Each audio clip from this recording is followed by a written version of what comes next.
नवंबर 2024 के बाबा के अनमोल मधुर महावाक्य सुनेंगे। आज की मुरली में बाबा हम बच्चों को कहते हैं, बच्चे तुम माया के ग्राहक आधा कल्प रहे हो और इसलिए अब तुम बाप की श्रीमत पर चल करके बाप के बने हो तो माया जरूर विघ्न तो डालेंगी ही।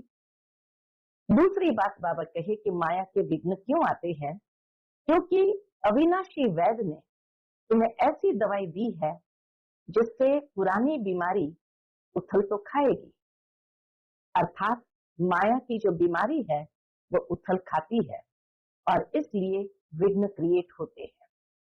तो तुम बच्चों को विघ्नों से कभी भी डरना नहीं है, लेकिन मन मना भाव के मंत्र से माया को भगाना है।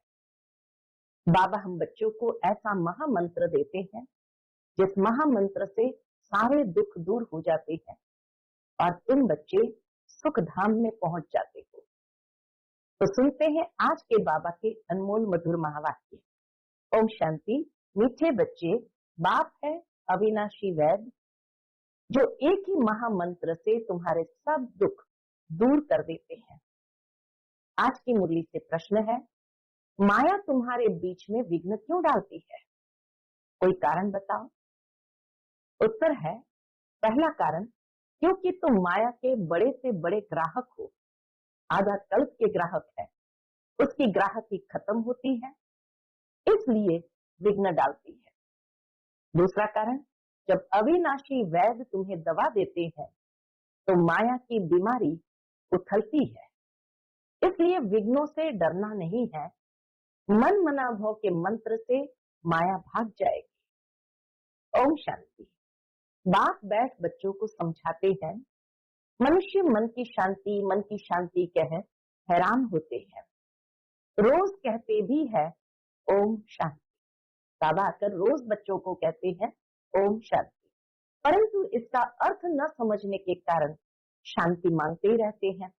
ओम शांति का अर्थ ही नहीं समझा तो जरूर है शांति मांगते ही रहते हैं।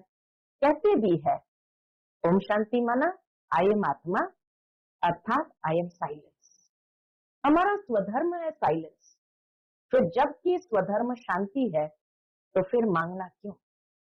अर्थ न समझने के कारण फिर भी मांगते रहते हैं। अर्थ ही नहीं समझते तो जरूर है शांति मांगते ही रहते हैं। तुम समझते हो यह रावण राज्य है, परंतु यह भी नहीं समझते कि रावण सारी दुनिया का आम और भारत का खास दुश्मन है। रावण सारी दुनिया का आम और भारत का खास दुश्मन है, इसलिए रावण को जलाते रहते हैं। ऐसा कोई भी मनुष्य है जिसको कोई वर्ष वर्ष जलाते हो? पूछते बाबा, ऐसा कोई भी मनुष्य है जिसको कोई वर्ष वर्ष जलाते हो? इनको तो जन्म जन्मांतर कल्प कल्पांतर जलाते आए हैं, क्योंकि यह तुम्हारा दुश्मन बहुत बड़ा है। 5 विकारों में सब फंसते हैं। जन्म ही भ्रष्टाचार से होता है तो रावण का राज्य हुआ। इस समय अथाह दुख है, इसका निमित्त कौन? इतना अथाह दुख का निमित्त कौन? रावण। ये कोई को भी पता नहीं दुख किस कारण होता है। ये तो राज्य ही रावण का है। सबसे बड़ा दुश्मन यह है, हर वर्ष उसकी एफिजी बनाकर जलाते रहते हैं, दिन प्रतिदिन और ही बड़ा बनाते जाते हैं।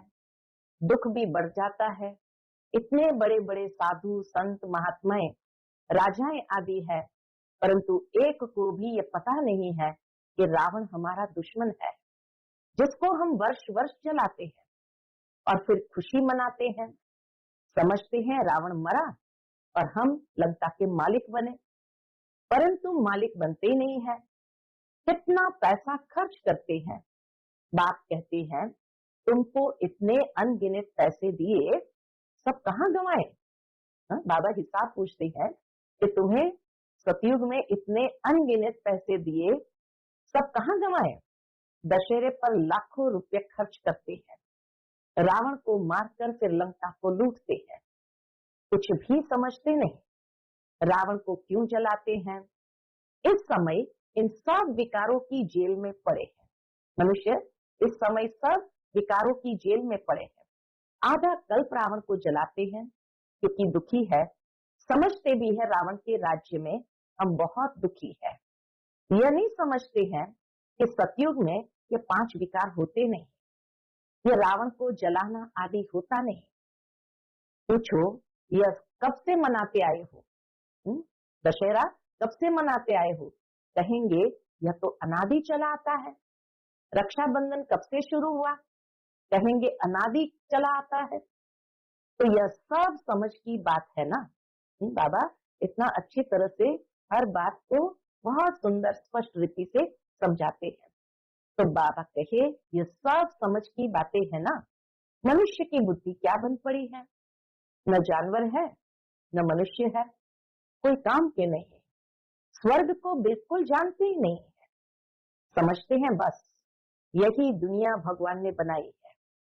दुख में याद तो फिर भी भगवान को करते हैं, हे भगवान इस दुख से छुड़ाओ, परंतु कलयुग में तो सुखी हो न सके। बाबा कहे इस कलयुगी दुनिया में तो कोई भी सुखी हो न सके।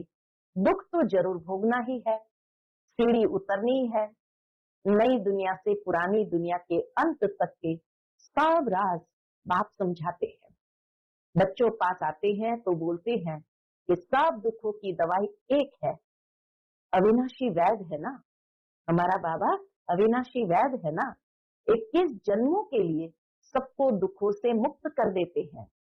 वह वैद्य लोग तो खुद भी बीमार हो जाते हैं। यह तो है अविनाशी वैद्य। यह भी समझते हो दुख भी अथाह है, सुख भी अथाह है।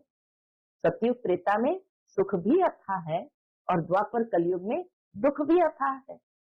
बाप अथाह सुख देते हैं, वहां दुख का नाम निशान नहीं होता।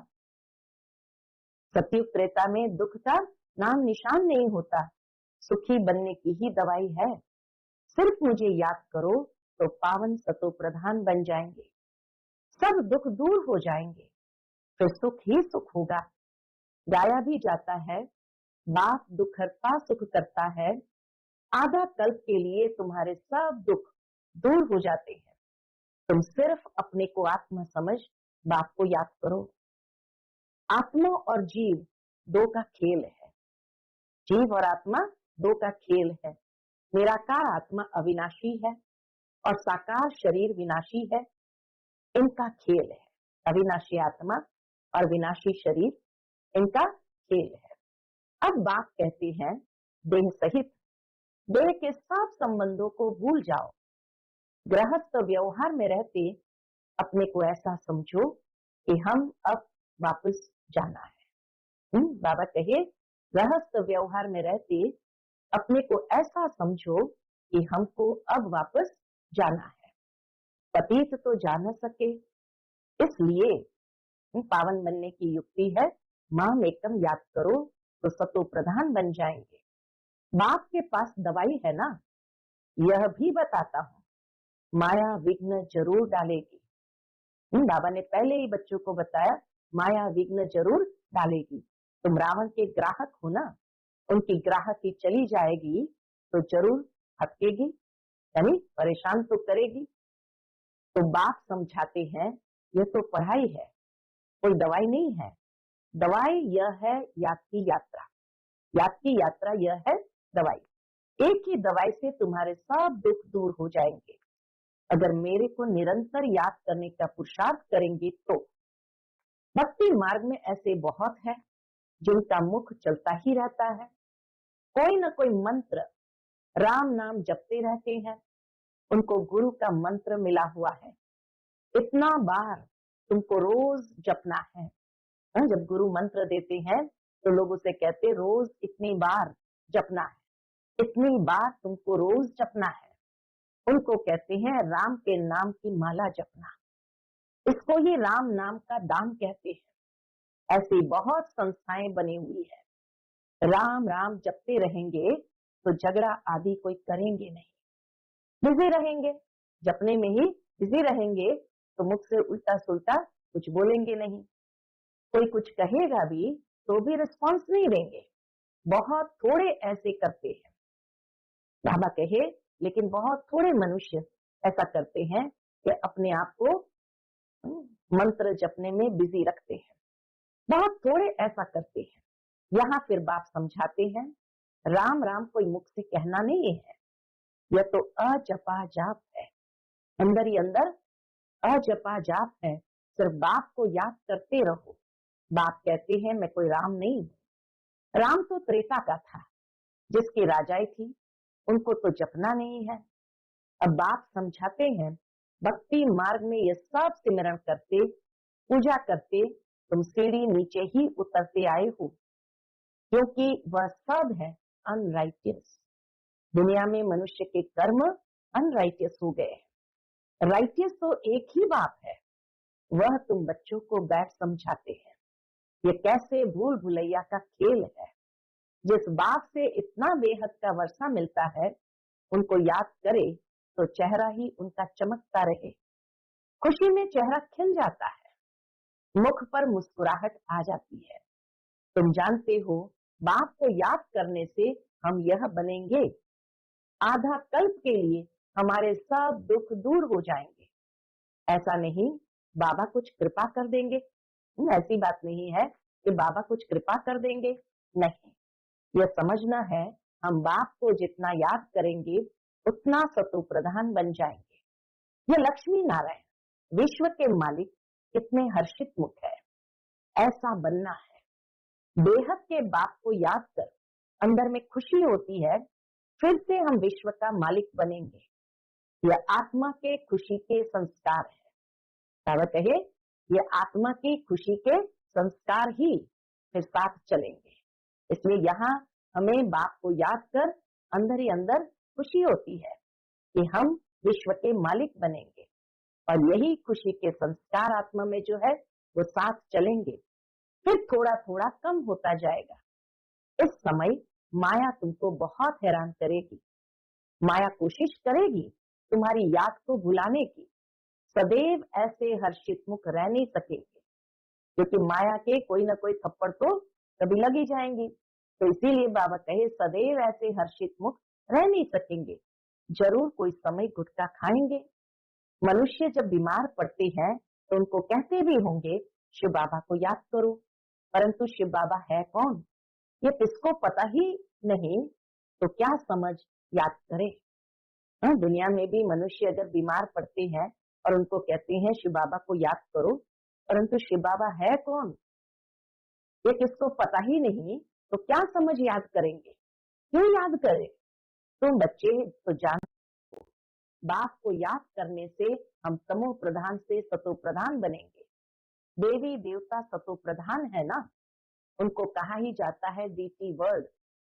बाबा कहे, उस दुनिया को कहा ही जाता है डीटी वर्ल्ड। मनुष्य की दुनिया नहीं कहा जाता।